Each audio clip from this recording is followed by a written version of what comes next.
So yeah, we'll start with this. And so in the last class, we were discussing about the analytical equations governing the behavior of the synchronous generator, and we looked at this relationship between the synchronous speed and the frequency of the generated power. So this is one of the fundamental equations which you should always keep in mind. And from here we can understand that how many number of poles are needed for what particular synchronous speed.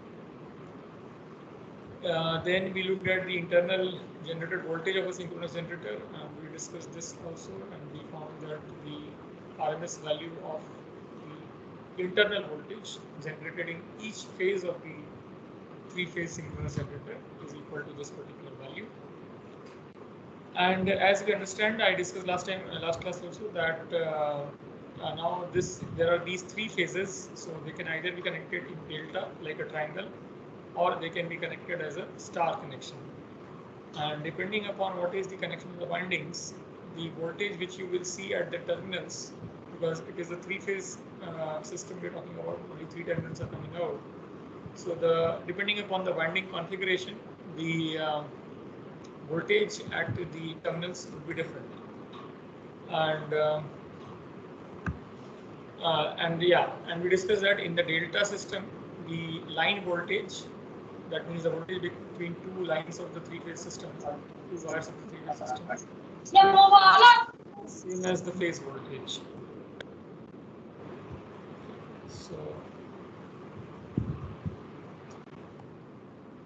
So in the delta configuration, the terminal voltage will be same as this phase voltage, whereas in the star configuration, the line voltage will be the resultant of two of these phases, which will be each phase is at 120 degree to the other. So therefore, the line voltage will be √3 times of this particular phase voltage. Another thing is that many times, as you can see here in this particular equation, this √2 pi NC, this is just a constant number. So only there are two things. One is the phi, the flux. Another is the frequency, based on which this internal generated EMF is varying. So many times, for simplicity, for sake of conceptual understanding, the internal generated EMF is given by this expression K phi omega. Phi is the flux. Omega can be the either it can be in terms of the electrical radian per second, or it can be in the mechanical radian per second. Either way, only difference will be that depending upon how you define omega, the constant K will change. But it is understood that this is omega is a term corresponding to the speed of rotation of the machine. So basically, EMF is depending only on these two things. One is how much is the flux generated by the field winding, and another is that what is the speed of rotation of the machine. These are the two governing factors which determine the EMF, the voltage generated internally. And also, if you look at it more closely, because we are talking about a synchronous machine, we said that the synchronous machine will always operate at the synchronous speed only. So the mechanical speed of rotation is fixed once you have designed the machine, because the machine is already there. So the number of poles is fixed, obviously. This option of fixing the number of poles is before you have designed the machine and before it is constructed. But once it has been designed and it's in operation, now the number of poles is fixed, frequency is fixed, so synchronous speed is fixed for that given machine. So therefore, this speed is also a fixed thing, constant in this case. So the only dependence of the EMF or the generated voltage is only on the flux in the generated due to the field winding. That is the only governing factor or the variable which is concerned. And therefore, this flux is nothing but it is directly proportional to the field current, how much DC current you supply to the field winding. In fact, this flux is given as just the number of turns in the field winding multiplied by the current, N into IF. So the relationship looks something like this. I think yesterday there was one question regarding this. So this is how the final relationship looks like. So the flux generated in the machine is just simply directly proportional to the field current, but only up to the unsaturated region. So here till this particular point where you see the linear relationship, here the core is unsaturated, and that's why as you increase the field current, the flux also increases linearly. But after this, some point here, as you see, it is tapering off like that because that is due to the saturation in the core. So once the core, the magnetic core of this particular rotor that becomes saturated magnetically, and that after that particular point, if you increase the field current, the flux doesn't increase linearly, and there is this type of a characteristic. But usually we want to operate only in the linear zone.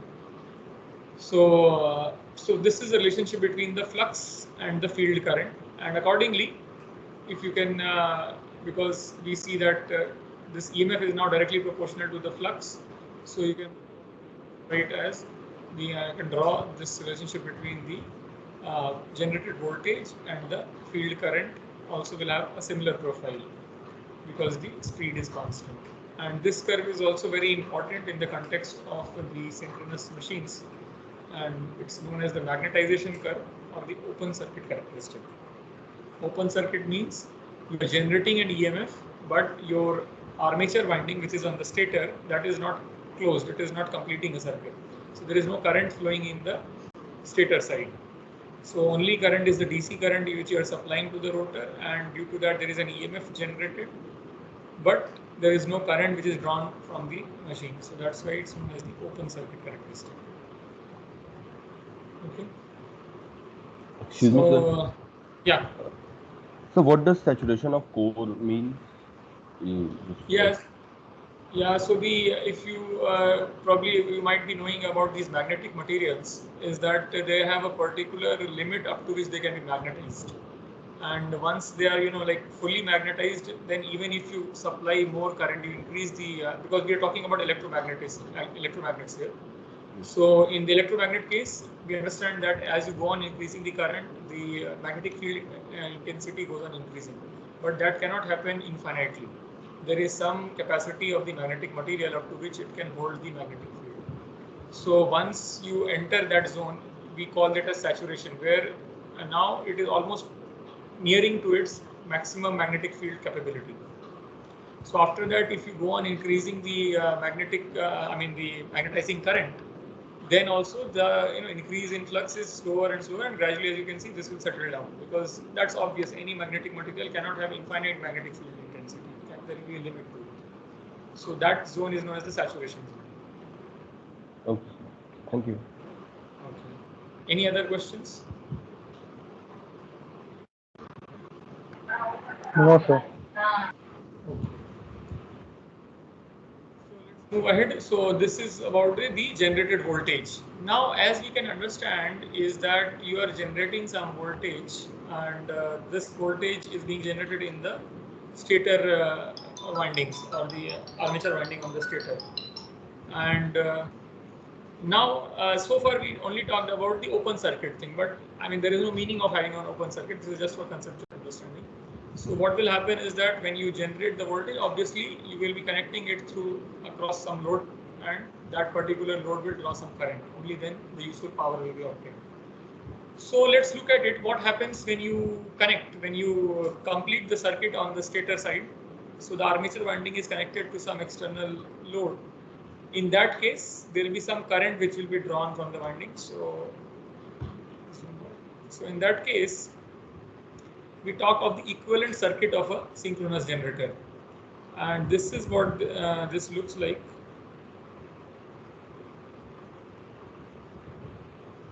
Yeah. So here, this is the field side. On the field winding, you are applying, as we have been discussing, you are applying a DC voltage. So you are applying a DC voltage, which they are calling as VF here, and the field winding will have some resistance and also some inductance. If you are having a DC current, then this inductance won't be coming into picture in this. And there is some adjustable resistance which has been put here. What might be the need of this adjustable resistance? Why would we like to change the resistance of the field winding? To change the field current, sir. So as we see that when you change the field current, that is the only way of controlling the generated voltage. So suppose usually it will not be used in if you are having a big power system, usually in normal operating conditions it won't be used, but it might be used at some places when there is some particular disturbance in the system. There is a need for extra reactive power, things like that. Then it might be used. We'll go at it, look at it later. So in the usual condition, it will be operating at its rated value, but in some conditions there might be a need for adjusting for some of the disturbances in the system. So in that case, that is provided that you change the field current accordingly, your generated EMF will change. So that type of control is there for me. So this is known as the excitation system, as we said, and we have been discussing earlier also. So the excitation can be adjusted to change the EMF which you are generating, the voltage which you are generating. Now the generated voltage, as we have been discussing, will be a three-phase voltage. So each of these three circuits on the right hand side, they represent one phase each. This is just for illustration purpose. When we do the analysis, then we do it on a per phase basis. We don't always draw these three phases, but we just take one phase because ideally we are talking about a balanced system. So what will be the current and voltage relationship in one phase, the same will be existing in the other phases also. So that's why usually we do when we do the analysis, we just take one phase, but for illustration purpose, it has been shown as three different phases. So EA1 in let's say phase one of the phases, then EA2 in the second phase, and EA3 in the third phase. Each of these EA1, EA2, EA3 will be the same in magnitude, but they will be 120-degree electrical apart in phase. And then, so because you have completed the circuit now, so there is some current which you will be drawing, and again the current is shown as IA1, IA2, and IA3 in each of the three phases, and the final terminal voltage is shown as V51, V52, and V53. So these are the phase voltages at the terminal of the machine, and these phase voltages, again, as we have been discussing, that these three windings, I mean, they'll not be like completely independent, they will be connected to each other. So the winding, the way it is connected, either if it is connected in delta, then what voltage you'll actually get in the lines, VL line voltage will be same as V51 or V52 or V53. And in case you connect these three windings in star, then your line voltage will be √3 times of this particular V5. Now there are few things here in between, if you see. So these are, I mean, this is basically the impedance of the winding, and you can think of it as the loss causing factor, or the thing which is dissipating some energy in the particular winding, electrical winding. So there are two terms here. One is JXS, another is RA. RA is simply the resistance of the winding. Usually it is very less. The winding is designed in such a way that the armature resistance A, the subscript A indicates the armature. So the armature resistance is usually very low. The most prominent thing here is this JXS. Now this JXS is nothing but the reactance of the particular winding. So those who are not from electrical background, I'll just give a quick brief of this.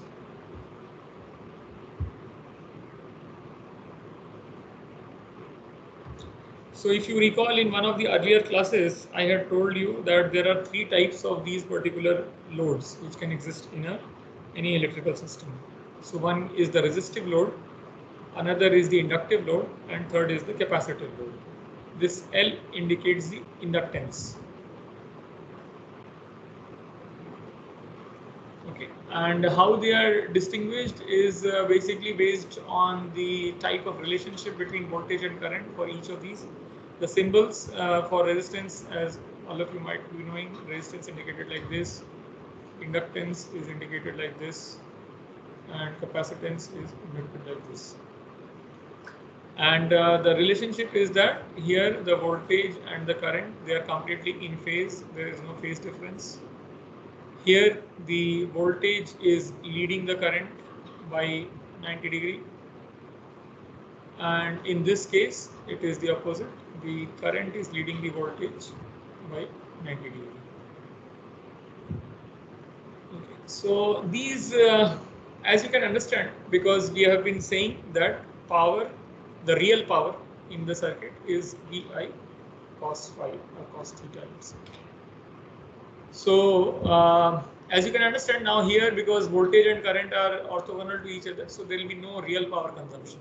So these two devices, these two components, inductance and capacitance, they don't actually cause a real power dissipation, but what they cause is a reactive power dissipation.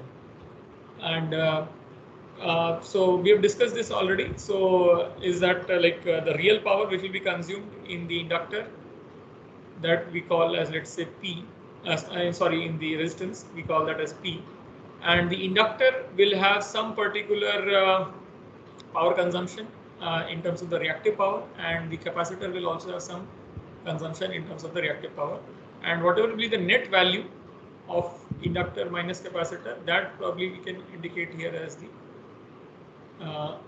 Q, the reactive power Q, and the net apparent power will be nothing but the phasor summation of P and Q. Now, this reactive power which we are talking about in this case, or for inductor or capacitor, how it is coming into picture is that you can basically visualize this as a particular loss causing component. So equivalent to resistance, here what we define is the reactance. We indicate it as symbol X and give a subscript L to indicate that it is inductive reactance. And for this other guy, capacitance, we call it as the capacitive reactance, so XC. And how the value which analytically it has been determined is that this XL is nothing but 2 pi FL. F is the frequency of the voltage and current, or in short, you can write it as omega L. 2 pi F is omega. And in this case here, it is 1 by omega C. Or you can write equivalent here 1 by 2 pi FC. So this XL or XC plays the same role as the resistance R here. So like for example, we say that in this, as everyone knows the Ohm's law, voltage is equal to current into resistance. That is true for the resistor. Same way in the inductor, the voltage across the inductor, the voltage drop across the inductor can be given as I into this XL. And same way here, the voltage drop across the capacitor can be given as this particular relationship. But there is one more thing, because we are talking about a phasor system where the phase relationship between the voltage and current is also important. So as we are seeing that in voltage, in a resistance, the voltage and current are exactly in the same phase. So in this case, there is a 0 degree phase shift. So we usually take this as the reference. So in that case, here the relationship is plus 90 degree. So this we will indicate as J, and this will indicate as minus J. So let's put this here. Now what is J and minus J is that in any electrical system, how we define is that the x-axis is taken as the real axis. I mean, that's true for complex numbers also. And the y-axis is the imaginary axis. So anything which is along the imaginary axis, we put the subscript J for positive imaginary axis. And for negative imaginary axis, we take minus J. So that is the sign convention here. And that's why we are calling this as I into JXL and here I into minus JXC. So that is the sign convention and the basic theory behind that. And so based on that, and basically this machine, this particular synchronous machine, or actually all the electrical machines, they are inductive in nature. So they have this particular inductive reactance. So this XS is known as the synchronous reactance and it is inductive in nature.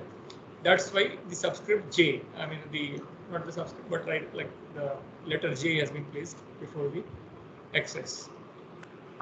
Any questions on this?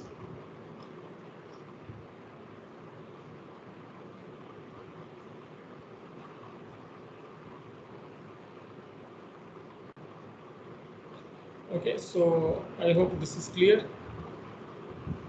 Then what is causing this XS? From where is this coming? I mean, resistance is clear that you have a winding going in the stator. So the winding will have some resistance, that is obvious. But how is this? Because we are not placing an inductor actually, we are not putting an inductor in the winding as such. It is just a normal conductor. This has got mainly two particular sources from where this is coming. Yeah, by the way, before we go to that, so now if we have the equivalent circuit like this, now if I just want to write the equation here for this thing. I mean, I hope all of you have just looked at your basic electrical engineering thing. And it's very common sense also, and maybe, I mean, even in school we teach these things, is that there is this Kirchhoff's voltage law. So here the final voltage which will be coming at the terminal V51 will be nothing but your EA1 minus the drop in this thing and the drop in this one. So that we are writing here as this one, V5 equal to EA minus JXSIA minus RAIA. So these are the two voltage drops. One is across the synchronous reactance, second is across the armature resistance, and that finally gives you the your terminal voltage. So terminal voltage V5 usually will be lesser than your generated EMF due to the voltage drops in these two components. Now, where is this synchronous reactance coming from? So just a brief thing I have put here. So there are two things which are causing this loss of in terms of the synchronous reactance. One is the armature reaction and another is the self-inductance. So these two terms are also quite self-explanatory, but yeah, I'll just give you a brief. So any particular conductor, if it is having AC current flowing through it, right? So yeah, it is having some current which is of alternating nature flowing through it, then it produces a particular inductive field, a magnetic, because we know magnetic field is produced for every current. So this inductance is associated basically with the magnetic field. So this, any conductor which is carrying a AC current, this will produce an equivalent magnetic field and hence inductance around it, so which will probably hamper the flow of the current further. So this is known as the self-inductance. Self-inductance is the inductance which is coming into picture due to the nature of the AC current flowing through the conductor. So that is self-inductance. Another is the armature reaction. So this, I think someone had pointed out in yesterday's discussion, is that there will be some attraction and repulsion between the poles. So that is how basically this thing is understood. Is that now this current which is flowing in your armature winding, this will generate its own magnetic field. And as we know, by Faraday's law of electromagnetic induction, the law says that whenever this induced EMF is produced, it will always oppose the cause from which it is produced. So in that case, this particular armature magnetic field produced due to this armature current, that will oppose the main field which is in the rotor. So the damaging effect of the armature magnetic field on the main magnetic field, that is defined by the main armature reaction. It can be of different types. Basically we are talking about the the thing is sinusoidally varying, right? So because we discussed this yesterday, so from the perspective of the coil, the magnetic flux is having a sinusoidal variation. So in some particular portions it will distort the field, somewhere it might also reduce the field. So there are details of that, will not go so much into the detail. The idea is that there is some distortion and some reduction in the main magnetic field. The field main magnetic field is weakened by some extent, to some extent you can say, due to the magnetic field produced in the armature. That is the armature reaction. So as you can understand, both these effects, the self-inductance and the armature reaction, both of these effects have they are comparable to a loss occurring in the particular machine, and sort of a resistance, or sort of, you can say the actual term is impedance. They are causing some impedance to the flow of current, or the normal operation of the circuit. So both of them have been found to have inductive relationship, and therefore they are modeled as some reactances. So this synchronous reactance is composed of these two reactances. The X here is the armature reaction, the inductance due to armature reaction, and XA is the self-inductance of the armature coils. So taking these two together, because they are in the same phase, both reactances, as we said, at plus 90 degree, so they can be added simply together, and overall thing together is the synchronous reactance. And because this synchronous reactance will be at 90 degree, the voltage drop in the synchronous reactance will be at 90 degree to the voltage drop in the reactance and the resistance. Therefore, the symbol J. So that is how this entire equivalent circuit can be understood. You have this one loss component, JXS, coming due to armature reaction and due to self-inductance, and another one is the resistance of the winding. Okay, any questions on this?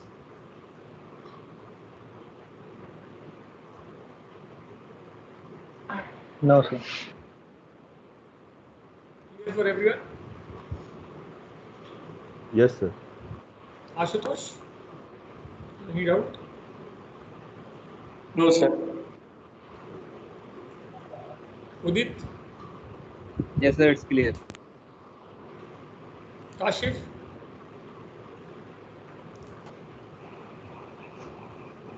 Hello. Yeah, Pranit. Yes, sir. Sir, Tell me. actually, that J and minus U are, No doubt, sir. Okay, Kashif. Yes, Pranit, continue. sir, that the J and minus U are putting, we are taking current as reference. No, we are taking the voltage in the your voltage drop in the resistance as the reference usually. Okay. So, and because the voltage and current are same in the resistance, so you can say the current through the resistor equivalently both are same here. But I mean, if you want to be technically correct, you should say that the voltage across the resistor is taken as the reference. Okay.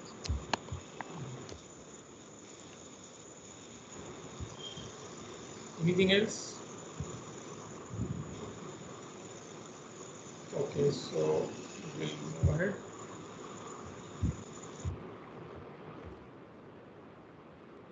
So this is the about the electrical side, the electrical functioning of the machine and how it can be represented as an equivalent circuit. There are a lot of other things about like the phasor diagram, the phasor relationship upon the in between these quantities and how it varies. But I'm not going into those things because understanding that this is an interdisciplinary class, many of the students are from mechanical and civil background. So I just want to give you an overview and not go too much into the details of the phasor diagram. So we are moving ahead from this. So another thing is the power and torque relationship in the synchronous generator. So this particular, the power flow in the synchronous generator can be represented by this type of a diagram. Here, if you see at the leftmost extreme, you have the input power, which is nothing but the applied torque into the mechanical speed of rotation in radian per second, omega m. So this is very well understood. I think people from all the branches know that if you have a rotating thing, then the power produced or consumed in this is depending upon whether you are generating the torque or applying the torque. So it is the torque into the angular speed. So this is the applied torque. So this applied torque is coming from the prime mover, and so due to that applied torque, there is some rotation, and this much power is being drawn from the prime mover, have applied into omega. Now there are some mechanical losses, so there are some stray losses, there is some friction and windage loss, there is some core loss. So I mean mechanical losses are these two only, the stray loss and the friction and windage loss. But then there are some core losses also. This core loss is basically the loss caused for establishing the magnetic field in the core of the machine. So as we discussed last, few classes back also about the eddy current loss and the hysteresis loss. So those two come in the core losses. So there might be some eddy currents and also there is some hysteresis. Hysteresis is because eddy current we discussed earlier, but hysteresis we didn't look at too much. Also. So the hysteresis basically is that any magnetic material, if you let's say if you apply the current and equivalently we call it as a magnetizing force H here, and the V is the magnetic field which is produced due to application of that current or the magnetizing force. So the relationship is something like this. Let's say there was no magnetization initially in the particular thing, and as you increase the magnetizing force, then initially it grows linearly, and then there is some saturation as we discussed. Now let's see if you reverse the direction of the magnetizing current, then it will not follow the same path. There will be some loss. Due to that loss, this particular thing will follow something like that, and there will be some residual magnetic field. When you bring back the magnetizing current to zero, the magnetic field doesn't go to zero. There is some residual magnetic field. So actually, you need to reverse the current, magnetizing current further to reduce this to zero somewhere here. And now if you further increase the magnetizing current in the negative direction, now the magnetic field will grow in the opposite polarity. Same way saturation here. Now if you reverse it back, again here there will be some residual magnetic field in the negative direction.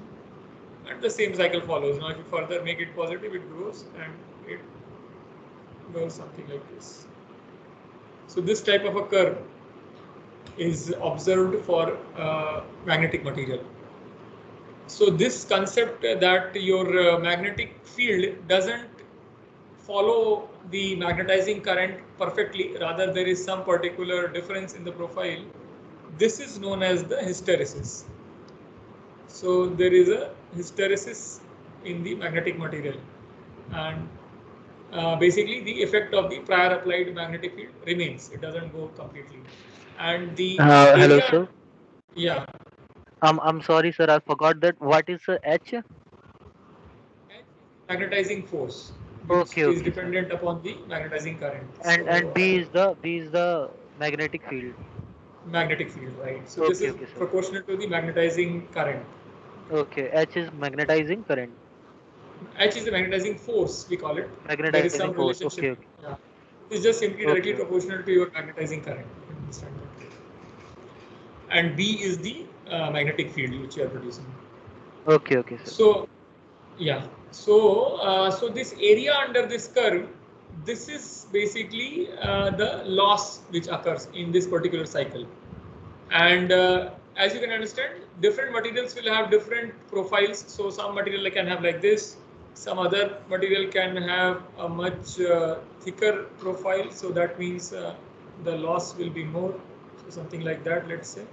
So here the loss is more, here the loss is less. So depending upon what type of material you are using, there will be, but always there will be some or the other loss which will be there. So this type of loss, because here we are talking about electromagnets. So when the machine is in operation, then you have a magnetizing current. When the machine is not in operation, then the magnetizing current is gradually reducing and then going to zero. So there is always this magnetization and demagnetization which is going on. And due to that, that hysteresis loss occurs. So this is one component of what is known as the core loss. And the other component is the eddy current loss. As we discussed that in the body of the magnetic material, the core of the machine, let's say the rotor we're talking about. So in this body of this, there can be some circulating currents which can form, which are known as the eddy currents. And they'll also cause some loss of this thing. So that is the eddy current loss.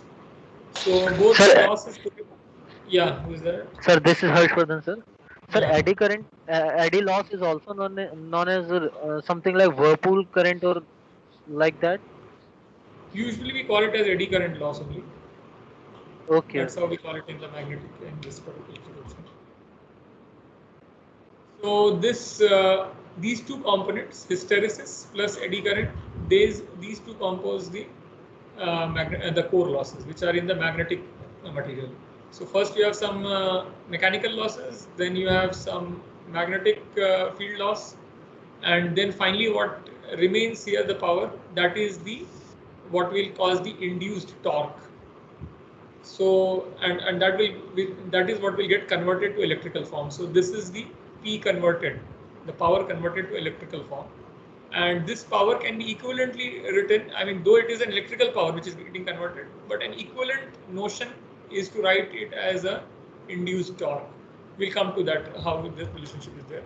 So this now power which is converted to electrical form, and as we said, now this electrical power is on the stator winding, on the armature winding on the stator. So in the armature winding in the stator, again there are some other losses which are the I square R losses, or the copper losses, also known as the copper loss, which is nothing but due to the, as we said, the resistance in the armature winding, there is some loss. So that is particular I square R loss here.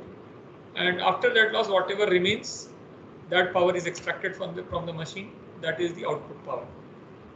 Okay, so these are the losses, the mechanical losses, magnetic losses, and the electrical losses. And finally, you get the electrical power output. And for any three-phase system, this is how you indicate the power in the three-phase system. √3 VL IL cos theta. VL is the line voltage, IL is the line current. And please always remember that this VL line voltage will depend upon how the winding is connected. For star connection, VL will be equal to √3 times of your phase voltage, whereas for delta connection it will be same as the your phase voltages.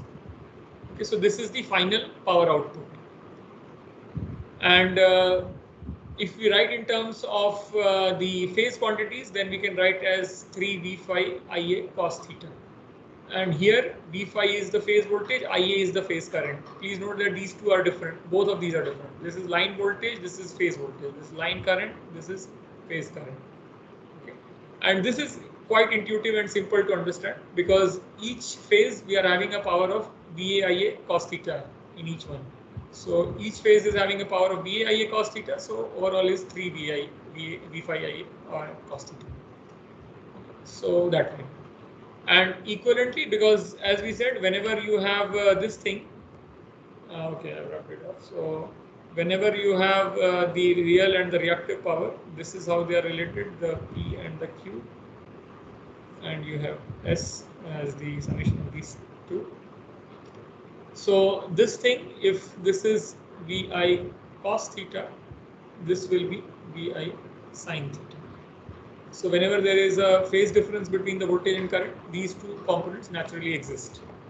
So when you are supplying this much real power, then at the same time you are also supplying this much reactive power, which is nothing but same quantities √3 VLIL but sin theta, and in phase terms 3 V phi Ia sin theta. So this will be the output of the machine of the generator in terms of both the real power and the reactive power.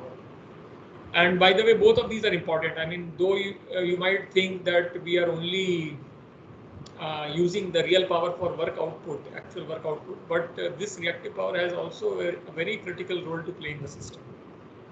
Because when we see, as I said, that any system will have both all the three R, L, and C. So in our loads also, all these three types of loads are there. So the load will have some component of resistance, some component of inductance, some component of capacitance. And when you have this mixed profile of the load, now due to this inductive and capacitive components in the load, there will be a reactive power demand. So the power demand will not only be real power, but rather your loads will also demand a reactive power. And that also needs to be supplied. So that reactive power demand, there can be other sources also. There can be capacitor banks and other things which you can place, but one of the primary sources is also that you are generating it at the generating station itself. So the reactive power demand is there, and if this reactive power demand is not met, then this can lead to a collapse of the system. Basically, the voltage collapse. The voltage will dip down, and the entire system will collapse. There have been some instances like this in practical observation also. Sir. Yeah. Sir, that 3 BL cos theta, that's for star connection. Star configuration. 3 VL cos theta? This No, one? sir, 3 VL cos theta. No, this is not VL, this is V phi Ia. Both of these are true, either it is star or delta. It is irrespective of the configuration. These are just the expression of the, so you know what will happen. Actually, due to star or delta, the relationship between VL and V phi and IL and IA will change. That is what will change. So in a delta connection, your VL will be same as V phi and IL will be equal to √3 Ia. Whereas in your star connection, IL will be same as IA and VL will be equal to √3 V phi. So the interrelationship between these two will change, but these two expressions will hold true. Either you are having a voltage connection, either you have the connection in the star or in delta. Okay. Okay, so these are entirely in the phase quantities. There is nothing of a line quantity here. It is phase voltage, phase current. Here it is entirely in the line quantities. Line voltage, line current. Excuse me, sir. Yes, Nitish. Sir, can you please show that losses graph on the screen? I have a doubt regarding that.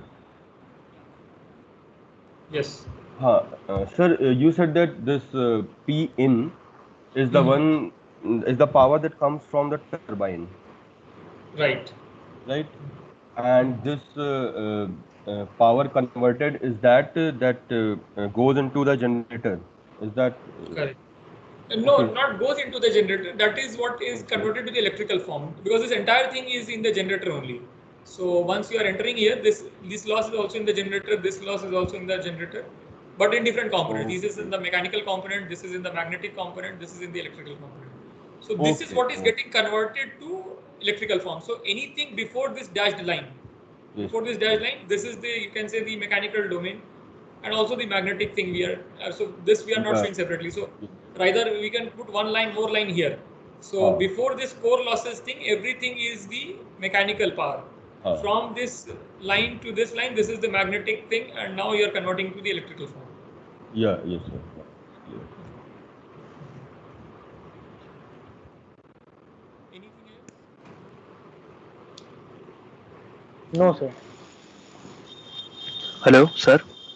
Yes, Kashif, tell me. Sir, I have understood the frictional and vintage loss. Can you please explain what are stray losses in simple, short? Stray losses, usually, I mean, yeah. So stray losses, I mean, as the name indicates, these are, stray things. So there might be some mechanical vibrations or some particular other mechanical losses. So any other loss which is not really accounted for. Usually that's how we, when we do the numerical analysis, that is how we say for it. So there is something due to the friction and due to the wind, and any other mechanical loss due to the vibration or loose connections or whatever. I mean, there is some particular, obviously there is some, because mechanical parts are there, and the shafts might not be coupled properly. There might be some particular losses due to those. So those all are accounted as stray losses. Okay, okay. I mean it is in as simply stated, it is those mechanical losses due to stationary mechanical members, right? Yeah, not stationary only, but even due to the rotating, I guess, yeah, I'll probably look at it once again. But usually, how we model it when we do the analysis, we just take one particular, like 1 to 2% of stray losses. That is like a thumb rule we take. So we don't really All do the right, all right. analysis for this. Yeah, we just take it as a thumb rule. Okay, okay.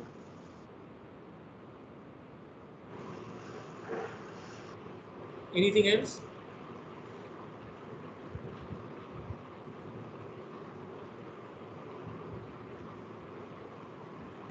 No, sir. Just a minute.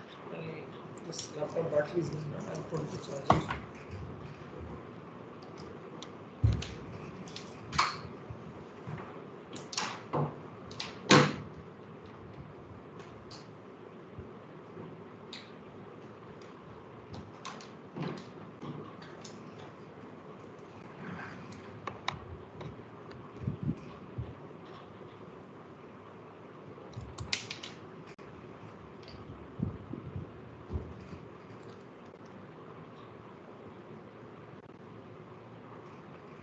Okay, so let's move ahead.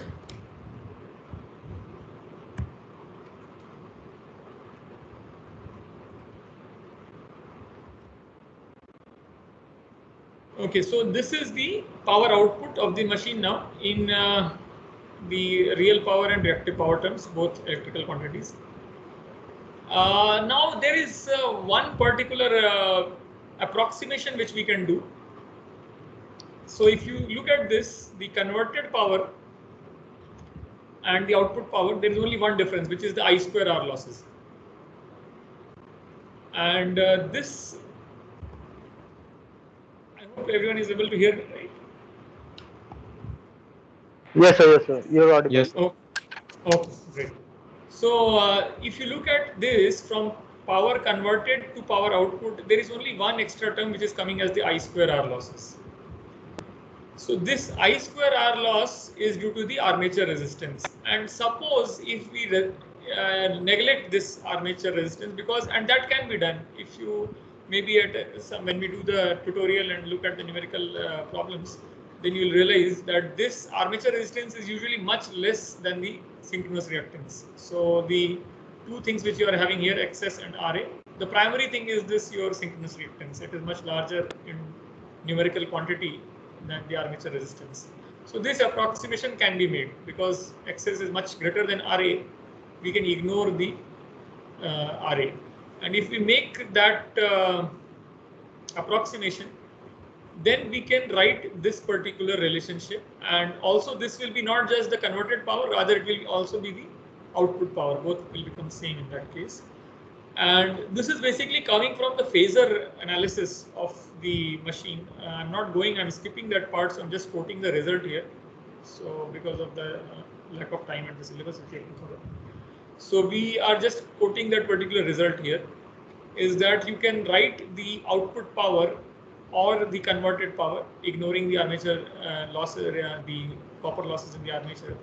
You can write it in this form: 3 V phi EA sine delta by XS. V phi, EA and XS, I think these three we already know. So these are nothing but, if you again refer back to the equivalent circuit, EA is the generated EMF, V phi is the voltage at the terminals, and XS is the synchronous reactance. And there is one new term here which is coming as, which is being shown as sine delta. And this delta is nothing but the angle between V phi and E. So as you can understand, because we are talking about phasor quantities, so in a simple term, I'll not, even if I don't go too much into detail of the phasor diagram, but we can always understand because we discussed something about the phase relationships. So just briefly I'll tell is that suppose you have this is the your generated EMF EA, and when you connect in the external circuit, there will be some voltage and there is some current drawn and there is some voltage.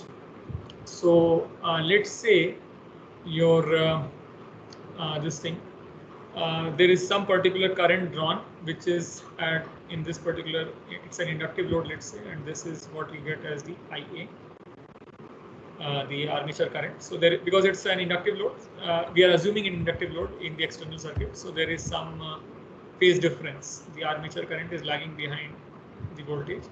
So now what we can say here is that, because if you see, this is just a simple relationship in terms of the phasor quantities.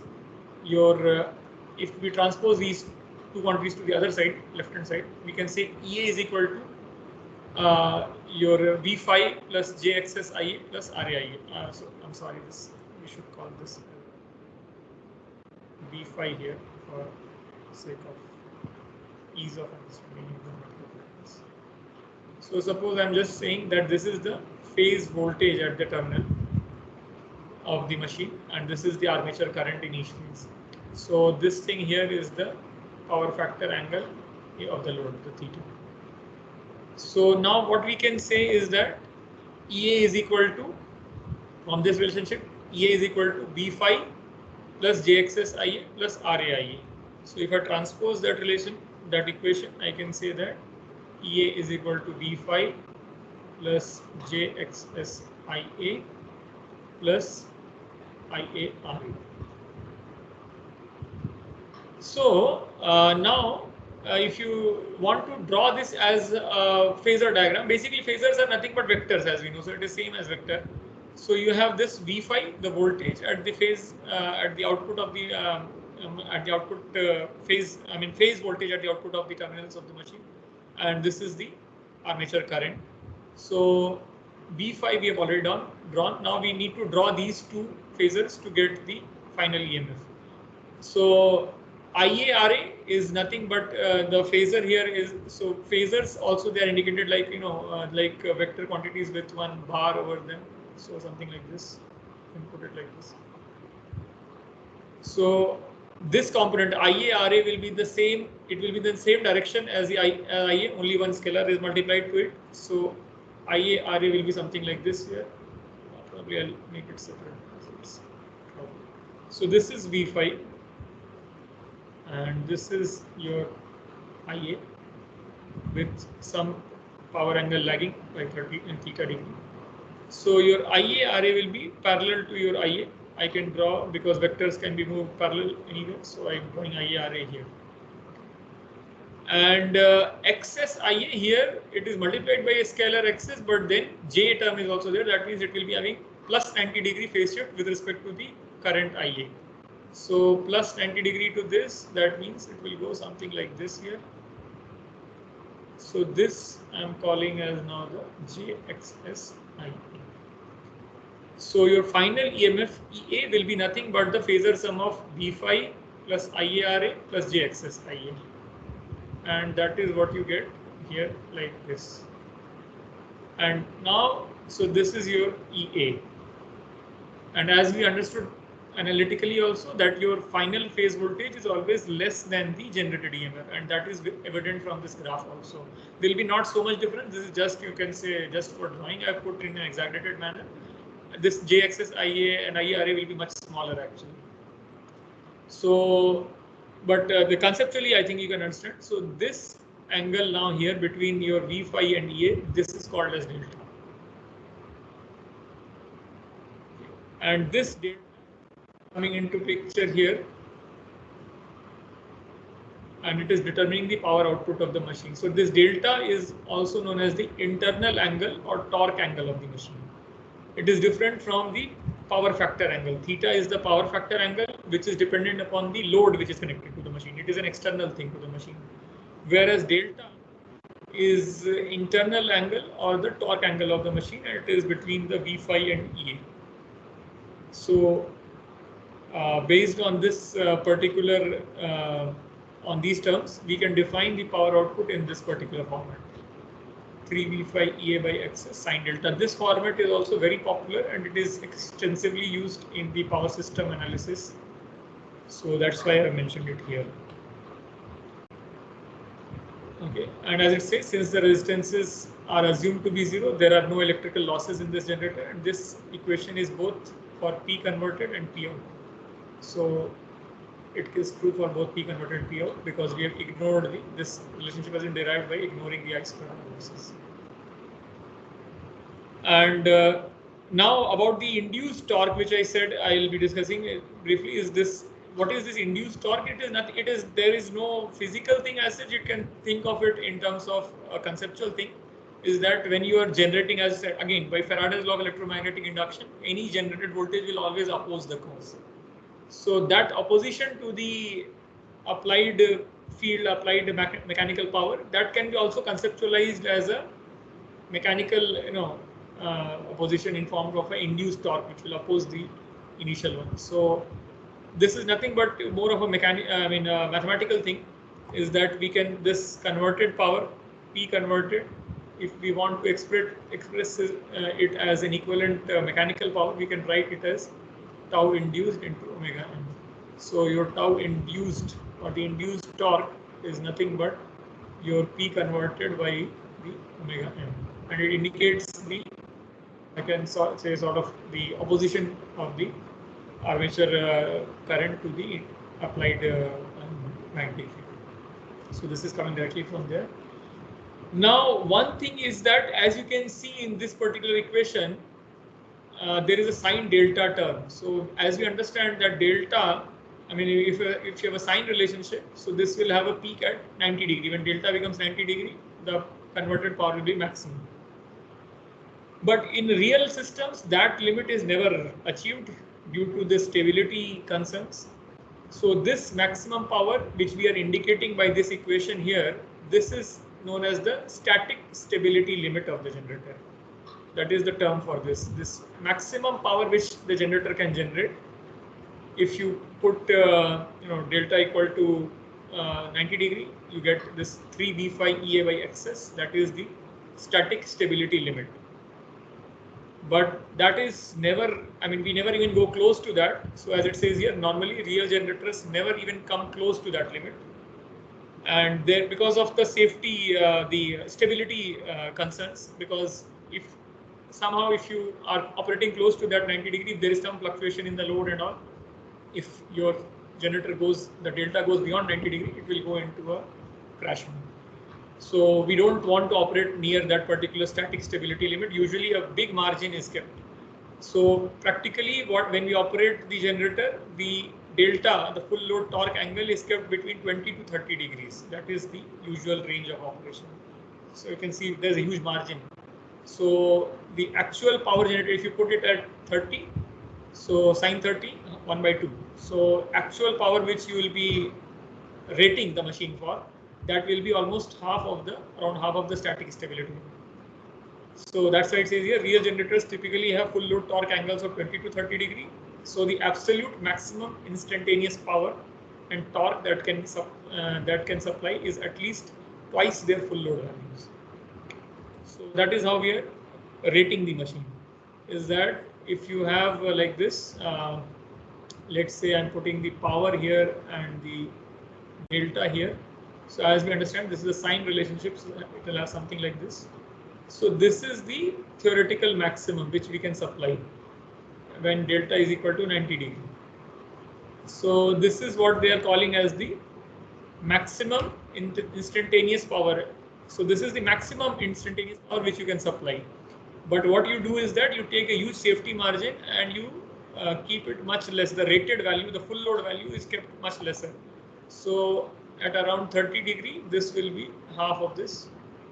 So at 30 degree, this is at P by 2.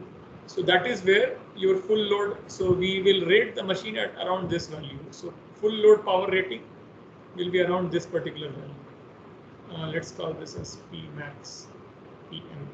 So this is the P max or PM value. And half of that is what will be the rated value. So that's why it says real generators typically have full load torque angles of 20 to 30 degree. So the absolute maximum instantaneous power that they can supply is at least twice their full load value. So it will never be actually more than this. It will always be lesser, maybe 20 to 30 degree. That is the range, and power will be slightly lesser to up to maximum P half. That is where the full load rated power will be. So the instantaneous power can be at least twice or more of the rated full load power. And this effect is very useful. There is, I mean, not just it ensures stability of the system, because now you're operating here. So even if there is a fluctuation, it might be in some range, will going here in some particular range, fluctuating about this point. But you have to be away from this point, because if your system goes in this zone, then it is going to destabilize. Stability will be a problem. So here there is a huge safety margin, and also another advantage of this is that you have a lot of reserve power. So this entire zone here is like you have the safety reserve or the stability reserve. So in case of some exigency or some emergency situation on the power grid, you have some flexibility that you can ramp up the power up to some extent for some particular duration. But I mean, that is like contingency thing, but that margin is there. So this reserve of power and torque is essential for the stability of power systems containing these generators. That is the idea. Okay, so we will stop here. Any questions? Yes, Sir. Pranay. So I have a question from previous class.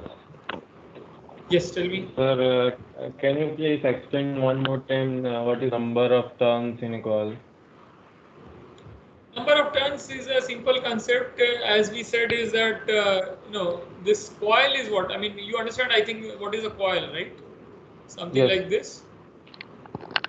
This is what a coil looks like, right? So a circular loop for the current, right? Yes. Current going like that. So now, it has got one terminal and going here and then coming back like that. Now this coil, how it is placed in your electrical rotor, in the rotor of the electrical machine, is, I mean, I'm just explaining with the help of a cylindrical rotor, same way one can do for salient pole also. So what will be there is that there will be one slot here, let's say, another slot equivalently at the back of this machine, and that we, I mean, can probably appreciate. So one slot here, going another here. So this conductor, how it will be placed? One, so these two parallel paths, these two parallel components, one will be placed here, another will be placed here, and then these two components will be joined through this, I mean, this joining which we are having, I'm showing it here. So the same conductor going like that. So for every two parallel conductors, there will be one turn. I mean, this is how you call the turn. So when you want to give the size of the coil, we give in terms of the number of turns of the coil. So this is basically, so this is called as one turn. So two conductors and one joining link in between. This is one turn of the coil. So how much is the size of the coil? That is counted in terms of the number of turns. So that the joining is called turn. Yeah, I mean, it is entire thing is one conductor only, but it is just for, I mean, sort of to visualize and to give the terminology. So it is not like this is something else and this is some other material, nothing like that. It is the same conductor which is going around like that. It is going in a loop. So to define this loop, if basically I want to call this as one loop, so I can either call it as loop also, or another way which people have defined it traditionally is one turn, because it is having one turn here, right? So that is just a conventional terminology for this. Basically, we want to say that there is one loop of the conductor, and that many loops are there, so many, accordingly the flux linkage will change. Okay.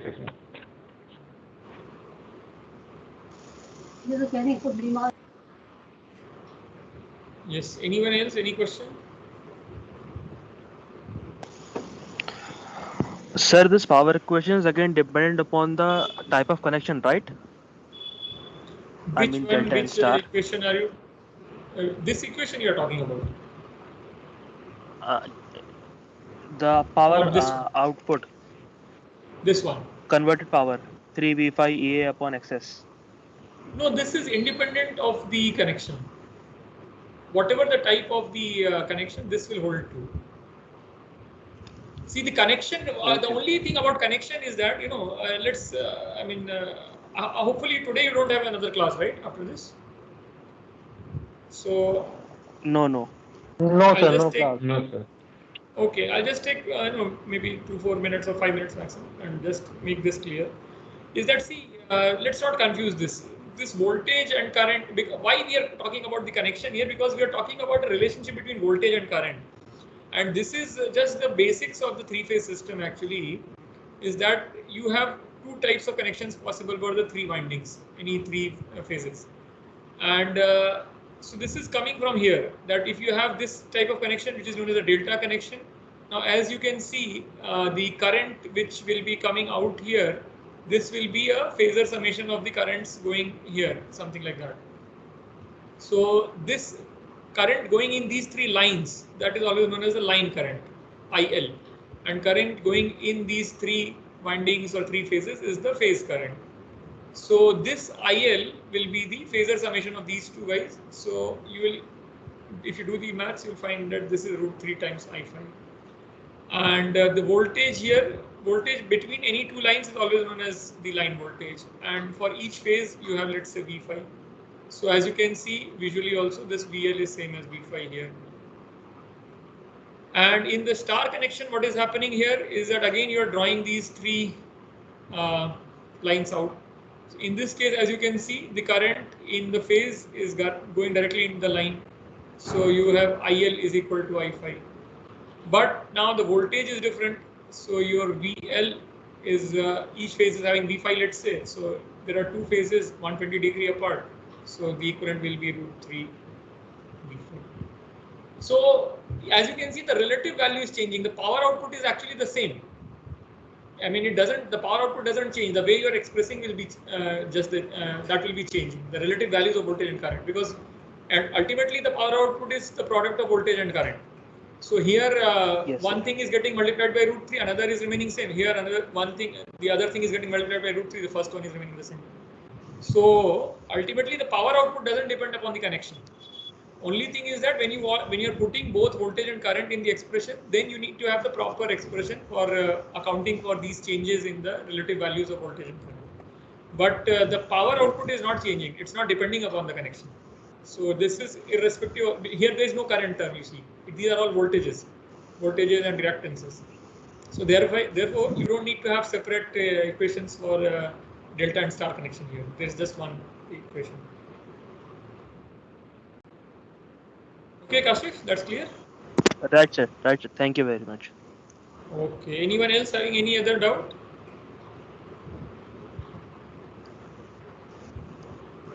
No, sir, no doubt. Okay, Ashutosh, anything you want to say? No, sir. No doubt. Pramod? No, sir. Ravi? Yes, sir. It's clear? Any doubt you have? No, sir. No, sir. It is clear, sir. Sir, Okay. Yeah. Pranay. so in star configuration, the line current and phase current will be same. In star configuration, line current is same as phase current, correct? And voltage is √3 times. Okay. So these are both are just, they are reciprocal of each other. The voltage and current relationship is reciprocal of each other. And overall power is same either way. Power doesn't change. Just the interrelationship of the quantities changes. Okay.